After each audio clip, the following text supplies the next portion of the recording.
Hello friends, welcome to my channel. So நம்ம இன்னைக்கு வந்து மார்னிங் பிரேக்ஃபாஸ்ட்டுக்கு பூரி கிழங்கு தான் பண்ண போகிறோம். அதுக்கு நான் ஒரு ஃபுட் ப்ராசஸரில் 3 கப் வீட் ஃப்ளார் 1 கப் மைதா மாவு எடுத்திருக்கேன்.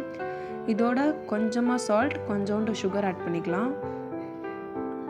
இது ஆட் பண்ணதுக்கப்புறமா இதில் வந்து கொஞ்சோண்டு ஒரு 2 டீஸ்பூன் ஆயில் அண்ட் ஒரு 3 டீஸ்பூன் நான் வந்து மில்க் விட்டுருக்கேன். இது எல்லாத்தையும் சேர்த்து இந்த ஃபுட் ப்ராசஸரில் நல்லா மிக்ஸ் பண்ணிக்கலாம். இது வந்து ஃபிலிப்ஸ் பிராண்டோடது. ஸோ நம்ம கையால் மிக்ஸ் பண்ணுறதுக்கு பதிலாக இதில் வந்து ஒரு ஃபியூ செகண்ட்ஸ்லேயே நம்ம மிக்ஸ் பண்ணி எடுத்து வச்சுட்டா சாஃப்டான மாவு ரெடி ஆகிடும் நம்மளுக்கு.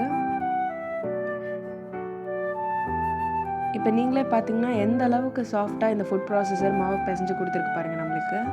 இப்போ அடுத்தது கிழங்கு பண்ணுறதுக்கு ஒரு கடாயில் எண்ணெய் சூடானதுக்கு அப்புறமா கடுகு, உளுத்தம்பருப்பு, கடலைப்பருப்பு, சீரகம் போட்டிருக்கலாம்.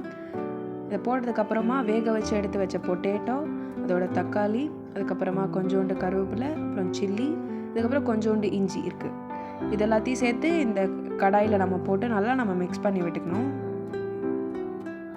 இது எல்லாத்தையும் மிக்ஸ் பண்ணிவிட்டு கொஞ்சமாக உப்பு, கொஞ்சோண்டு வந்து பெருங்காயம், அதோட கொஞ்சோண்டு மஞ்சத்தூள், தண்ணி ஊற்றி நம்ம இதை கொஞ்சம் நேரம் வேக விட்டுடலாம். அதே சமயத்தில் நம்ம பூரிக்கு மாவு வந்து திரட்டினதுக்கப்புறமா ஒரு கடாயில் எண்ணெய் ஊற்றி எண்ணெய் சூடானதுக்கப்புறம் பூரியை வந்து நம்ம பொரிச்சு எடுத்துட்டோன்னா மார்னிங் பிரேக்ஃபாஸ்ட்டுக்கு பூரி ரெடி. இதே சைடில் நமக்கு கிழங்கும் நோ ஆனியன் நோ கார்லிக் கிழங்கும் ரெடி.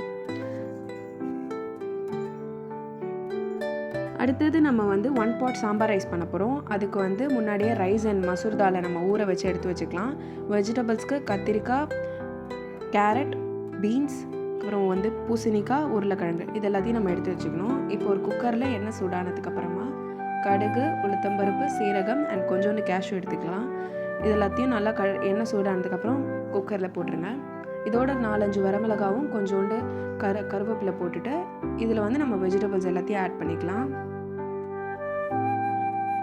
இதோட கொஞ்சமாக மஞ்சத்தூள், சால்ட் டு டேஸ்ட், அதுக்கப்புறமா கறிப்பொடி ஆட் பண்ணிக்கலாம். வீட்லேயே ரெடி பண்ணது இது கொஞ்சமாக வெல்லம் ஆட் பண்ணிக்கலாம். அடுத்தது இதில் நம்ம முன்னாடியே ஊற வச்ச அரிசியும் மசூர் தாலையும் இதை ஆட் பண்ணிக்கலாம். அடுத்தது இப்போ ஒரு தனியாக நம்ம வந்து டாமரின் பேஸ்ட் மட்டும் ரெடி பண்ணிக்கலாம்.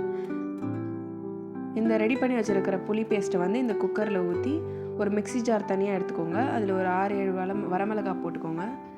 அதில் வந்து கொஞ்சமாக கோகோனட், அப்புறம் ஒரு தக்காளி ஆட் பண்ணிக்கோங்க.